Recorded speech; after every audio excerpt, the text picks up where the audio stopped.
AI literacy, of course, having an influence on the degree to which, the company can be innovative, productive, perhaps keeping up with competitors, enabling faster decision making, all of these things coming back to that kind of AI literacy piece. What are you trying to do with AI? And do you really know if the readiness is there? And I think that's why we really need to dive into this area, because it's perhaps not had the level of attention. AI readiness, and more specifically AI literacy, is such a hot topic right now. Join me in conversation today with Elizabeth Marsh, DWG's Director of Research, for an inspiring and insightful look at how to elevate your organization's AI literacy journey and unlock new value along the way. And by the way, please be sure to look up the show notes for her supporting research themed Empowering Employees for the AI Era, a guide to AI upskilling. This is Nancy Goebel, DWG's Chief Executive and your host. Digital Workplace Impact is brought to you by Digital Workplace Group. Happy listening. This is Nancy Goebel, and I'm delighted to host this session today with my colleague Elizabeth Marsh, who will be taking center stage to share some of the latest research that she's put together in the spirit of helping us think all about AI readiness. And so, Elizabeth, I have to extend a warm welcome to you. It's always such a treat to have a chance to be in a shared space together to hear the latest of your thinking alongside the wider research program at DWG. And so, welcome. Great to be here. And I'm excited to talk about this new report, which is the latest in our series of AI readiness reports. So we'll be focusing specifically on that people readiness element. So we'll be diving in just a moment, but to kind of start with, okay, so what are you trying to achieve with AI? And, there's big expectations, some hype, some reality, but generally speaking, real excitement around what can be achieved in this area. And yet, if I look across, quite a few surveys that I've seen, is the workforce ready? Well, maybe not so much. And so if we look, at those arrows there, some of the common things that we really want to do with AI and achieve in terms of the common use cases, if we haven't woven in that AI people enablement piece, there's things that are going to become clear in terms of, people being unsure about how to really apply AI to tasks, maybe getting poor results, maybe resisting it altogether, thinking that this is just something that's going to maybe replace my job rather than enhance me. Perhaps misinterpreting the insights, maybe over trusting the insights. That can be an issue too, and maybe misusing it in a way that's going to put the company in a difficult position in terms of ethical breaches or compliance issues. So, whenever we're talking about these things that we want to achieve with AI, we need to be thinking about this enablement. It's kind of like relatively speaking, a low-cost insurance policy for a very high-cost AI transformation. So, to not weave in this piece is really being shown to be quite a big mistake. So, setting the report up, again, see it across lots of surveys and the conversations that we have. Most organizations using AI, the maturity is not there yet. It's at various stages for most. Many more investing, a great deal more in AI as they're going forward, and very high expectations around what we can potentially achieve with that in terms of value. And yet again, we hit this, the number of organizations thinking that staff are ready being much lower. And, looking across several pieces of research, including a piece that I did about 18 months ago, only around 1 in 5 saying that they're really investing in AI upskilling. And we saw that in the member survey.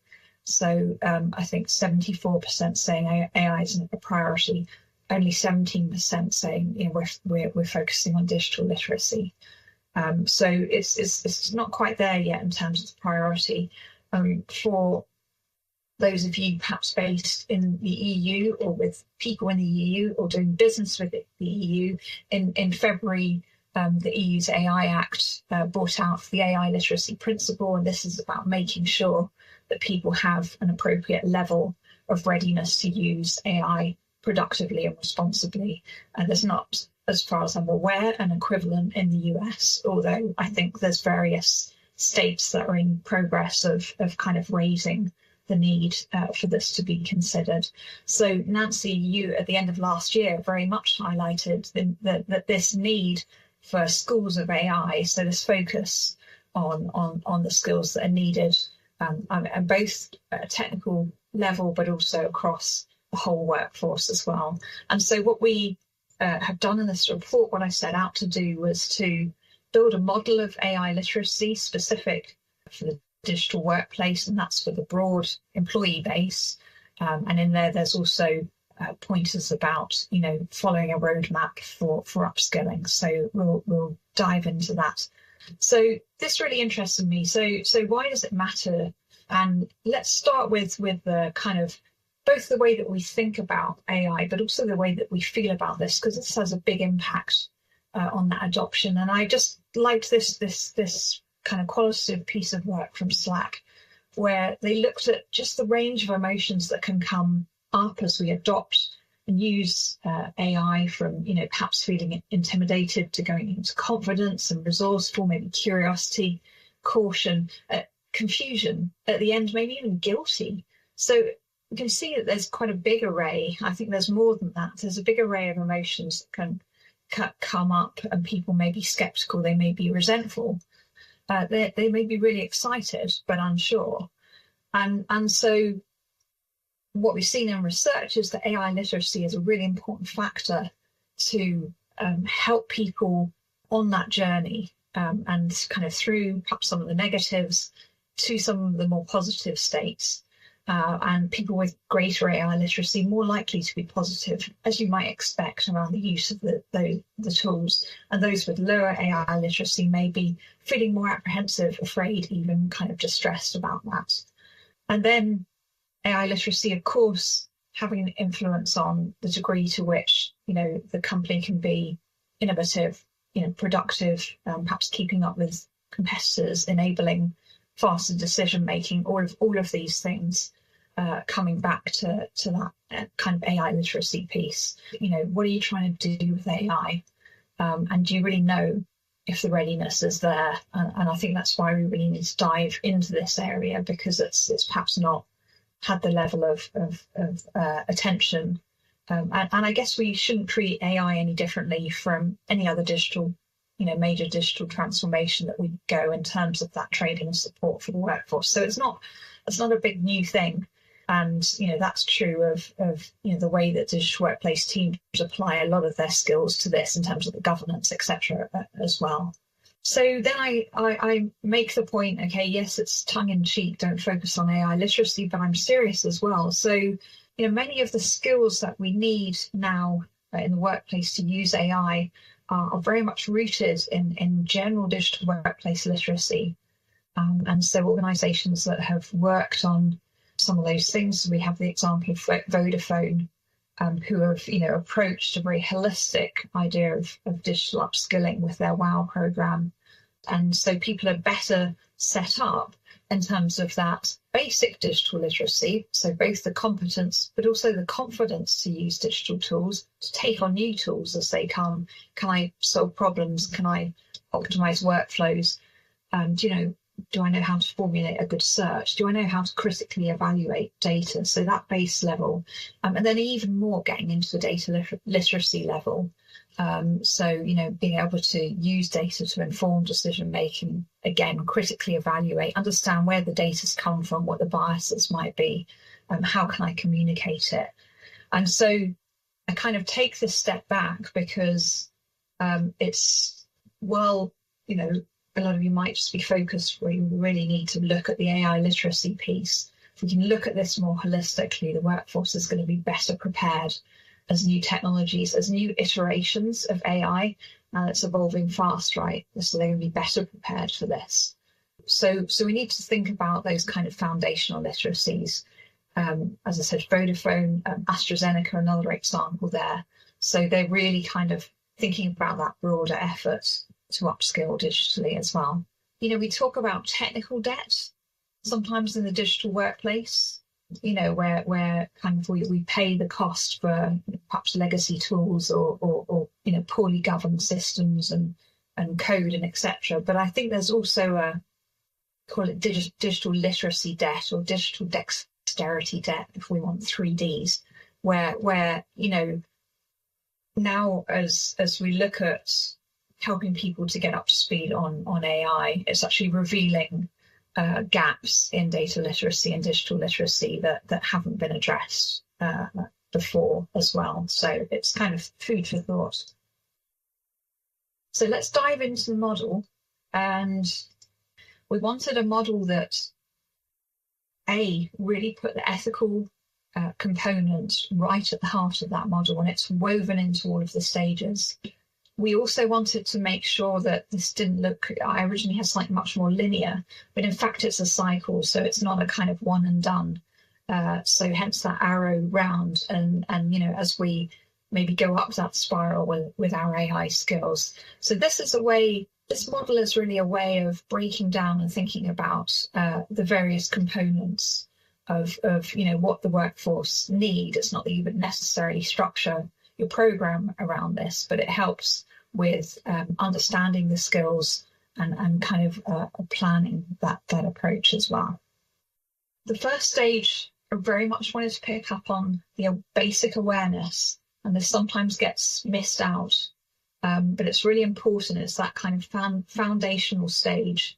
Are we kind of aware of the technology? What are the initial perceptions we come to AI with? Does that include misconceptions, that are going to really potentially hinder, going forward with the technology? So in this section, we're looking at that core knowledge of what AI is, different types, at a basic level, different types of AI, some of the ethical concepts, recognizing that actually we're already using AI probably in more places than people might realize. And so that can be a good doorway to having conversations about how it can help us. Just bringing in, as well as the can not. So, people might have also overinflated expectations. So just starting to touch on some of the things that it doesn't do so well yet, or for the foreseeable future as well. So it's getting a realistic perspective. Familiarization in the specific industry that you're in. So, how are different organizations using it? What are some of the ways? Just kind of piquing that interest. And also, of course, understanding what's in it for me. And so that it's not just something that's here to replace you, etc., etc. And that there are different ways that it can help in the way that you're working on a day-to-day basis. So it's really getting into those kind of initial perceptions, some of the concerns of fears, getting some basic concepts. So we're laying a foundation here.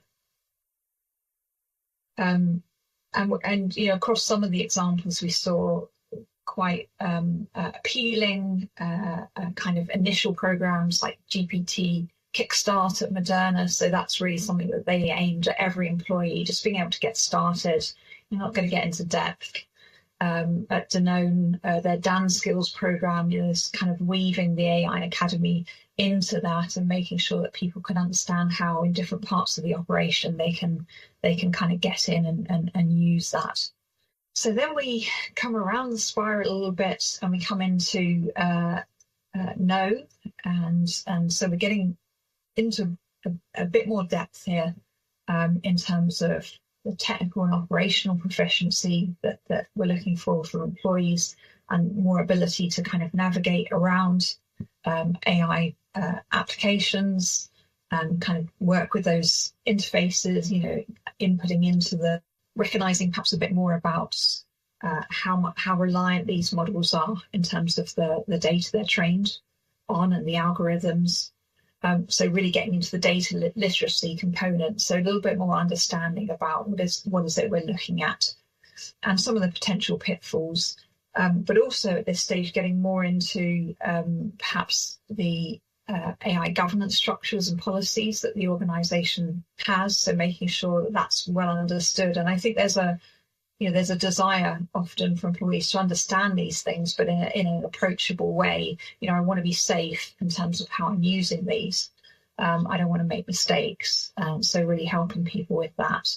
And the recognition that this is going to be a process of continuing to upskill as well. And we're building confidence here. And when that confidence is lower, people may be more likely to see AI as a threat, resist wanting to learn about it. They may have more techno stress. So that confidence element is really important. I should say, as we're going through the framework, we're looking at the kind of elements of learning and knowledge. I think from the start, we want people hands-on. So we want them, I think it was Walmart had put in place an AI playground. So people can get, the sooner people can get hands-on and try things out, I think that's really important.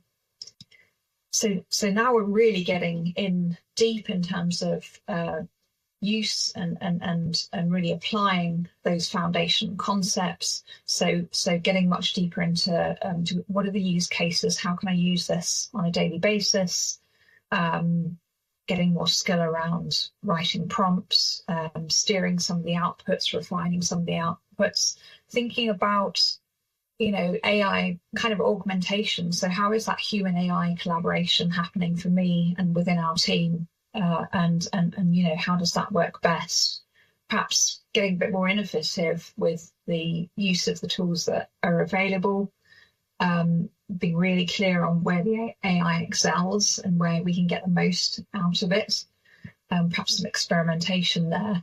But also very much knowing the importance of kind of human judgment and contextualizing those outputs. So, where is it appropriate for, to be using those, and, where do I need to be, kind of surrounding those with my kind of human context as well. And perhaps starting to champion a little bit more. So at the last stage, we're, looking at perhaps I can explain concepts now, perhaps actively becoming more of a champion with others as well. Here, really thinking about the use cases, thinking about the innovation, the collaboration, and that level of potentially becoming a champion as well. So again, to evaluate. So and this is, as I said, this should be part of our core digital literacy, whether we're evaluating documents that we found, websites, search results, and now we're applying it to AI, and it's suddenly become hyper important. So, if we've got that foundational digital literacy, we're in a good position. So, what's the accuracy and reliability of what we're seeing? It may look great, but perhaps there's inconsistencies, perhaps there's hallucinations. Starting to be more aware of some of the harms that could arise, both personally, but for the organisation, about just passively accepting an AI output, kind of getting that tuning in to having always that hat on of kind of, what am I looking at? Is it good? Is it misleading? How do I, need to use or correct it? And being alert to some of the generalizations, maybe simplifications that may come out. And then also that critical thinking around, for example, if an employee is using AI-generated sales forecasts, critically analysing those assumptions, checking for the potential bias in maybe the historical data, validating the predictions that are coming out before acting on those. So this is a really, really important aspect. We've been building it a little bit since the start of the model, but here it really comes into focus and looks at some of those risks. And so again, organisations really building this in. And then last, that responsible use of AI, understanding its impact both within but also beyond the organisation as well. So getting into what it means in terms of some of the regulations, around use and misuse of information that need to be understood. The importance of explainable AI, so that interpretability, accountability, and being able to see how decisions are being made to the extent that we can, and also looking at where we use them. So, for example, particularly in people processes, being aware, if we're hiring or assessing performance, then lots of care being needed there. Looking at things like biased data sets and potential discrimination, the potential to perpetuate existing knowledge silos in the organisation, depending on kind of how this is rolled out and the data that it's using. So it could actually kind of reinforce some of those silos that we've seen. Of course, thinking about things like the environmental aspects as well, and kind of in this and understanding those as well. So thinking about responsible and proportionate use, I guess. And then another aspect, I suppose, I was talking with a colleague about this earlier, is the potential for widening that digital divide in the workforce that is already an issue in some organisations, between kind of the haves and the have-nots and who's using AI. And if someone is slower or resistant or doesn't have the access, what does that mean in terms of relative kind of career prospects, performance, etc. So there's a lot of intricate kind of aspects to think about there. So there's a ton of stuff in Uphold, because it is intricate, going into some of those areas around bias and fairness, transparency, privacy aspects, oversight and accountability, looking at the sustainable aspects, and then also that kind of self-management and transparent use. So about being discerning and intentional in how we use AI for work. And, that example there, I'm not afraid to let colleagues or managers know how I'm using AI for work tasks. So that's part of conversation being enabled about how we're using AI. And I think I feel really good about, when I see work and I'm given work or I see communications and people tell me about how they worked with their AI buddy, whereas as opposed to if I see something and nothing is said. So, there's some interesting layers to this, I think. I'm not going to go through this in depth, but we put in this roadmap for AI upskilling, not because we're telling you how to launch a learning program. Obviously, that's, you've got your expertises around these things, but we wanted to highlight the kind of really AI relevant things that we're trying to pull out of this report. And so, I was thinking about the kind of devil's advocate of, I'm always talking about we need to understand and that listen stage. We need to understand the skills that are there, the attitudes that are there now. And I was thinking about the argument of, well, hey, why bother? We're going to roll out this program anyway of learning, and we kind of got a rough idea, but it's that real, well, do you? It's really easy to make assumptions about digital skills. It's really made easy to make assumptions about who needs help, for example, based on what generation they are or what department, or and actually here we have the opportunity. I said it earlier, it's like low cost insurance for that high cost AI transformation, where we can really not just find out about skills, but know about the attitudes and perceptions that may hold us back, but also may help us. So what I've seen in quite a few sort of pieces of industry research is that there's a lot of motivation, there's a lot of desire for training. I saw an interesting statistic earlier of, I haven't dived into the report in depth, but it was like 81% of people who are switching to a different company, one of the motivating forces was about the AI training they were or weren't receiving. I've not conveyed that very clearly, but that there was a real possibility when people are looking around for the organisation that they want to work for now, is they want to know they're going to be enabled around AI. And so it's also a feature that is attractive, let's say, to people to stay in an organisation and to go to an organisation. So here we're getting our baseline so that we know that what we're doing makes a difference. we're demonstrating that commitment to the people-centric approach, as you all well know, in general digital workplace initiatives, but it's here particularly, as I said at the start, that integral to the communication. We're enabling you with here's the training, here's the guardrails, here's how we're making it accessible. It means we can tailor the training, we can maybe identify power users. So lots of good things coming there. And then the legitimize piece, and I was really pleased to find 4 Ls. We did have to work at that a little bit. But that really meaningful AI attestations and that, things like Credly, where people are able to showcase what they're doing on LinkedIn, kind of encouraging, I said in the report, encourage AI fluent employees to pay it forward. So that kind of, again, the network effect, but really thinking about, and we make some suggestions in the report around helping to legitimize and reward that.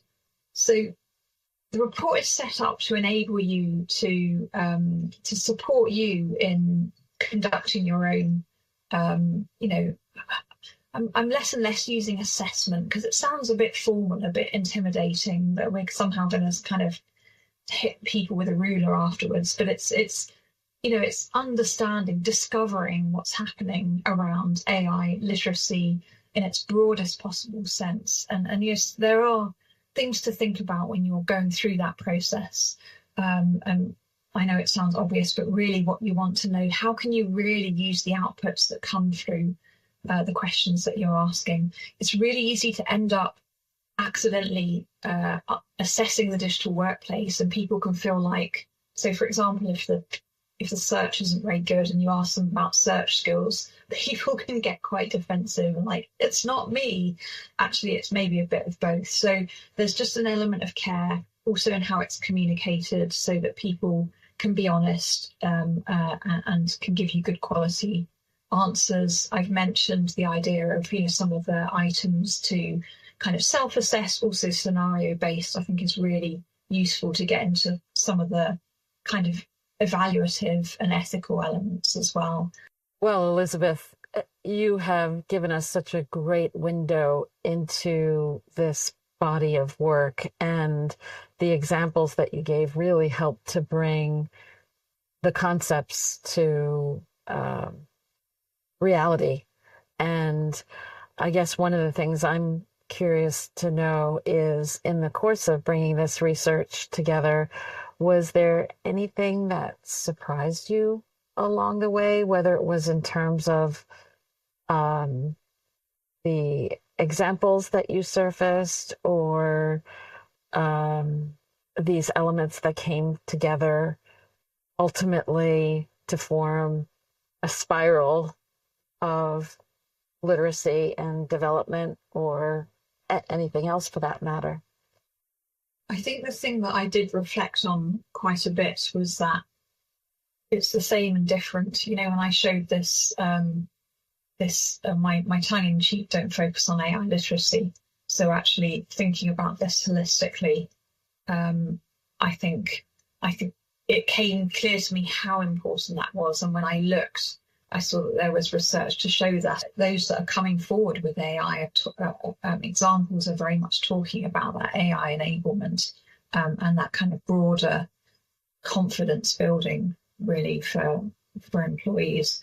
I think the other thing that kind of caught my interest, and I mentioned this, was the level of, that there is a level of motivation and excitement, and does this desire for training, this desire for support, and it doesn't seem to be quite as forthcoming as people really want it, and they want the guardrails, they want to feel safe, they want to feel enabled about this, and maybe that's not always been the case with some previous digital workplace tools. So it seems like an opportunity that we also perhaps need to be careful not to squander as well. Mm-hmm. And I know that in the course of the work that we do with members, we've always strongly encouraged the importance of user research and understanding what's needed along with the strategic context of the organization, because you have to work top down, bottom up, all at the same time.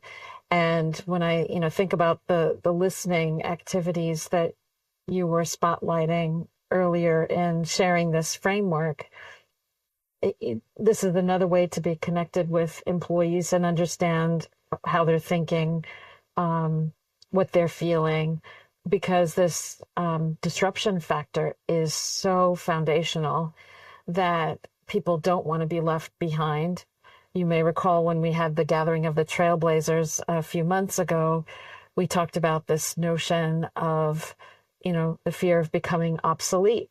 And as organizations think about their employee value proposition for the future, this is one of the areas that we're hearing a lot of employees really want to make sure that they are fit for the future, and that, they want to see support system in place within their organizations, but at the same time, they also need to take a level of ownership.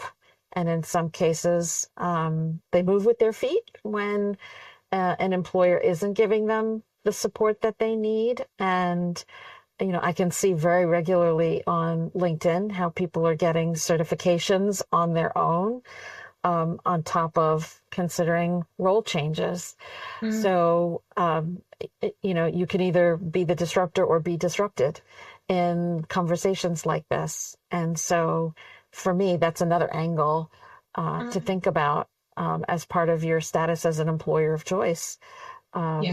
This is expected, and to tailor it based on what your employees are concerned about, thinking about, is an important part of the paradigm here, and not to just deliver some vanilla training that may come off the shelf from Microsoft University. Piquing that digital curiosity, and it is we do have a shared responsibility. We live in a digital age, so we have individual responsibility, but it's much more fun to look at it as if we can pique digital curiosity and to make it human and tailored and personal are really important. All great insights as always, Elizabeth. Digital Workplace Impact is brought to you by the Digital Workplace Group. DWG is a strategic partner covering all aspects of the evolving digital workplace industry, not only through membership, but also benchmarking and boutique consulting services. For more information, visit digitalworkplacegroup.com.